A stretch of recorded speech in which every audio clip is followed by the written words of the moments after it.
Hello everyone, today topic is मार्सेल्स and रेप्टेक्स, जिसमें हम जानेंगे कि किस तरह मार्सेल्स और रेप्टेक्स इकट्ठे काम करते हैं। यहाँ पर मेरे पास कुछ डेटा है जिसमें मैंने मार्सेल्स यूज़ किया हुआ है। तो यहाँ पर जो मैंने स्कूल नेम लिखा है, स्कूल नेम के नीचे दो कॉलम है, कॉलम ए और कॉलम बी। तो इट मीन्स कि ये सर मैंने जो स्कूल नेम लिखा है दो कॉलम को सिलेक्ट करके मैंने इसे मर्ज किया हुआ है। तो अभी ये जो स्कूल नेम है ये मर्ज है। अगर इसे अनमर्ज करना है तो अनमर्ज करने के लिए भी मुझे मर्ज और सेंटर के ऑप्शन पे क्लिक करना होगा। तो ये सेल अनमर्ज हो जाएगा। इसी तरह मेरे पास जो दूसरा टेबल है, दूसरे टेबल पे मैंने मर्ज सेल्स का यूज़ किया हुआ है कि मर्ज जो स्कूल नेम है, स्कूल नेम को मैंने डी, ई और एफ तीनों कॉलम सेलेक्ट करके इसे मैंने मर्ज किया है। तो मैं मर्ज सेल पे जाऊंगी और इसे अनमर्ज करके आपको बताती हूँ। तो कॉलम डी, ई और एफ तीनों कॉलम को सिलेक्ट करके इसे मैंने मर्ज किया है। क्योंकि स्कूल नेम के नीचे 3 कॉलम है तो हमें उसके लिए 3 कॉलम ही सिलेक्ट करने पड़ेंगे।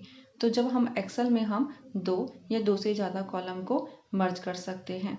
इसी तरह हम एक्सेल में अगर हमें रो को मर्ज करना होगा तो हमें रोज भी उसी तरह मर्ज करनी होगी। जिस तरह यहाँ पर दीपक है, दीपक के आगे मेरे 3 रोज हैं, हिस्ट्री, साइंस और मैथ। 3 सब्जेक्ट के मैंने मार्क्स लगाए हैं। तो मुझे दीपक को 3 रोज में सिलेक्ट करके इसे मर्ज करना है। मैं आपको अनमर्ज करके दिखाती हूँ। दीपक वाले बॉक्स में 3 सेल शोज हो रही हैं, 3 सेल हमें दिखा रहा है। इसे हम मर्ज कर देते हैं। दीपक को मैंने मर्ज कर दिया, लेकिन जो दीपक है उसकी अलाइनमेंट बॉटम हो चुकी है। तो अगर मुझे सेंटर करना है तो अलाइनमेंट के लिए मुझे टॉप, ये टॉप अलाइनमेंट है और यहाँ से मैं इसे टॉप कर सकती हूँ। अलाइनमेंट होम टैब के अंदर ही होती है और मैं भी इसे सेंटर कर देती हूँ। तो इसे मैं हॉरिजेंटली और वर्टिकली मैं तीनों को साथ में सेलेक्ट करके इसे सेंटर की अलाइनमेंट दे रही हूँ। हॉरिजेंटली भी और वर्टिकली मैंने इसे अलाइनमेंट जो दिया है सेंटर कर दिया। इसी तरह हम रेप्टेक्स का यूज़ कर सकते हैं एक्सेल में।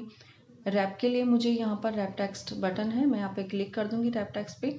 इसे मुझे कॉलम को छोटा करके आपको दिखाती हूँ। तो मैंने कॉलम छोटा किया और इसकी जो मैंने हाइट है उसकी मैंने हाइट इंक्रीज कर दी। तो आपने देखा स्टूडेंट लिखा ऊपर आ गया और जो नेम है वो नीचे आ गया। तो नेक्स्ट कॉलम में भी हम इसी तरह यूज़ करके देखते हैं। तो यहाँ पर स्टूडेंट नेम ऊपर हो गया और नेम नीचे लिखा गया। तो एक और एग्जाम्पल मैं आपको देती हूँ रैप टेक्स्ट का। यहाँ पर मैं टाइप कर रही हूँ name of student. Name of student type करने पर इसे मैं रैप करती हूँ। तो रैप करने पर ये देखा आपने कि नेम ऑफ स्टूडेंट, नेम ऊपर आ गया, ऑफ ऊपर नीचे आ गया, फिर स्टूडेंट लिखा आ गया।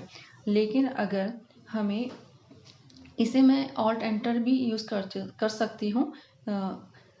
रैप करने के लिए शॉर्टकट्स कमांड होती है एक्सेल में हमारे पास, ऑल्ट प्लस एंटर। तो यहाँ पर मैं टाइप कर रही हूँ नेम ऑफ स्टूडेंट। तो यहाँ पर मैंने टाइप किया नेम ऑफ स्टूडेंट। तो नेम ऑफ स्टूडेंट को अगर मैं ऑल्ट प्लस एंटर यूज़ करने से इसमें होगा क्या कि अगर मैं इसकी विड्थ इंक्रीज भी करूँगी तो ये जैसे मैंने इसे एंटर यूज़ किया है ऑल्ट प्लस करके तो वो उसी तरह रहेगा, ये चेंज नहीं होगा। लेकिन अगर आप रैप कमांड यूज़ करोगे कॉलम की, जब हम विड्थ इंक्रीज करेंगे तो वो नॉर्मल हो जाएगा, नेम ऑफ स्टूडेंट पूरा लिखा आ जाएगा। तो इस तरह हमने देखा कि किस तरह मार्सेल्स ऑप्शन का हम यूज़ कर सकते हैं और रैप टेक्स्ट के थ्रू हम डेटा को कॉलम में एडजस्ट कर सकते हैं। Thank you.